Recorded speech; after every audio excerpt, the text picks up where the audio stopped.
I'm going to be honest. This is not a great look for Unrivaled. They stalled the guts of a month to announce Ari McDonald and Beck Allen. Objectively, there is less star power than last year. Am I right with that? Kelsey Plum. You add in Kelsey Plum, Cam Brink, and Paige Bueckers, and you lose Sabrina and Angel Reese. And Dejanay. Maybe there's more star power. You added in Kelsey Mitchell as well. I'll give them equal star power. But, like, they clearly stalled as long as they could to get those players. They clearly stalled as long as they could to get a Caitlin Clark, to get an Aja Wilson, to get Sabrina back, to get Angel Reese. They clearly stalled as much as humanly possible. And they ended up with Beck Allen, Malonga, which is, again, and by the way, like, the Malonga thing is wild that they convinced her to tear up a legal contract. But, like, they have zero star power. Zero. In comparison to last year. Like, sorry. They have worsening star power. And that's kind of where you're like,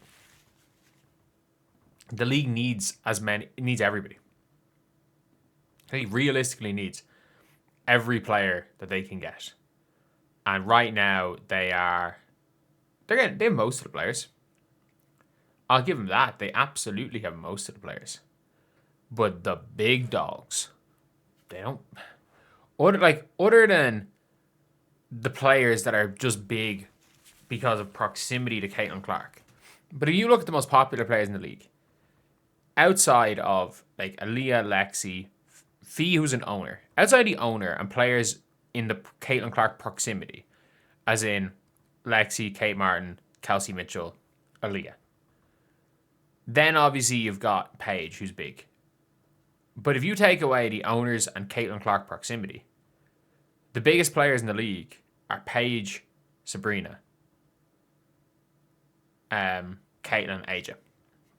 And even with that being said, you also have to take into account that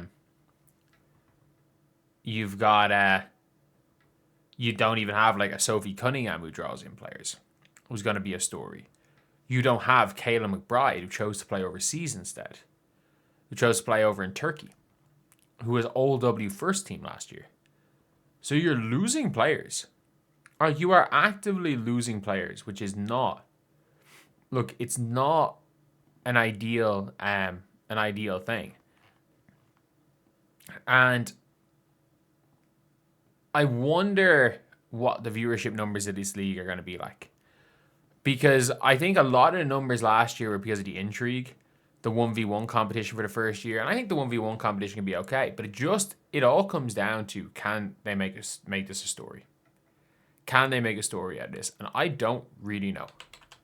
I don't know if Unrivaled have the ability to make this enough of a story that people will really care. And like, look, I don't think Sabrina did the greatest job in the world last year with this league. I think Sabrina Ionescu, I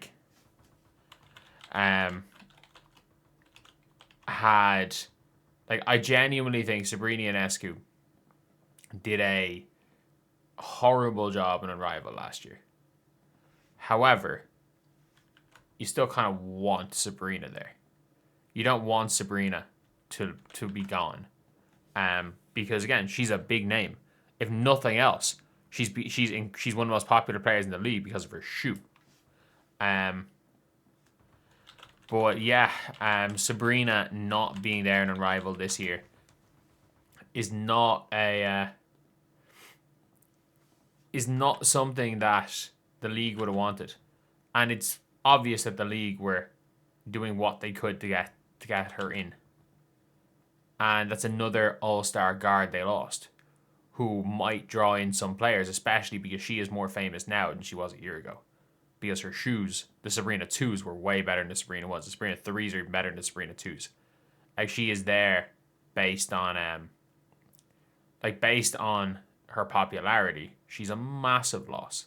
An absolutely massive loss. And then you've got Aja Wilson, who's not there either. Like, she's just not going to be an Unrivaled because she just doesn't want to be an Unrivaled. And she's coming off a championship season. They're talking about it, you know, the best of the best go on playing Unrivaled, and the best player in the league last year, the MVP, champion, finals MVP, and Cody Boy, isn't playing in the league. So it's just, for when we're talking about, you know, the standard of basketball and everything and all of that, it's just a situation where now you've lost a lot of the best players.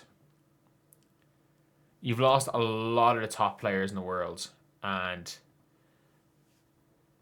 you're not going to be able, I don't know how well this league goes in year 2, and I just don't know how long this league is going to be on an upward trajectory. Like, I think most of the money that they're getting is from investors that are just hopping on the women's sports boom and just hoping for the best.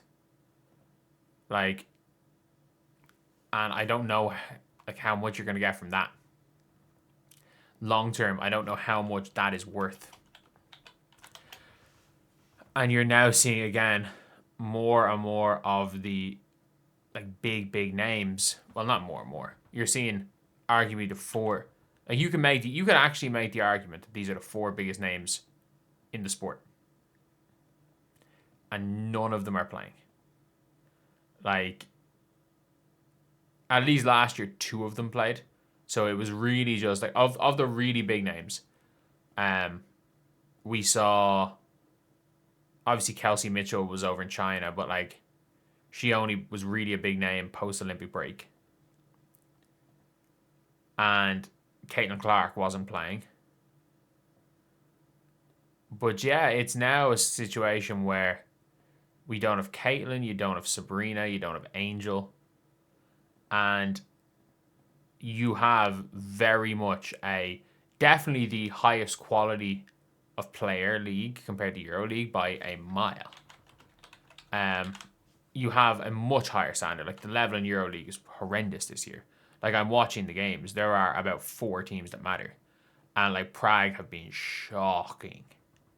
Like, they've been shocking. They lost to an all-French team last week. Not even a good all-French team. And they had 2 Francis starters. So you're looking at that, and it is clearly the most talent there is in a league. But at the end of the day, Unrivaled is only as good as the players that are in it. And when the players that are in it are not up to the level that you'd expect from a league that claims to be getting the best players in the world, and they don't have 4 of the biggest names, yeah, it's not the greatest look in the world. So anyway, yeah, I'll see you guys.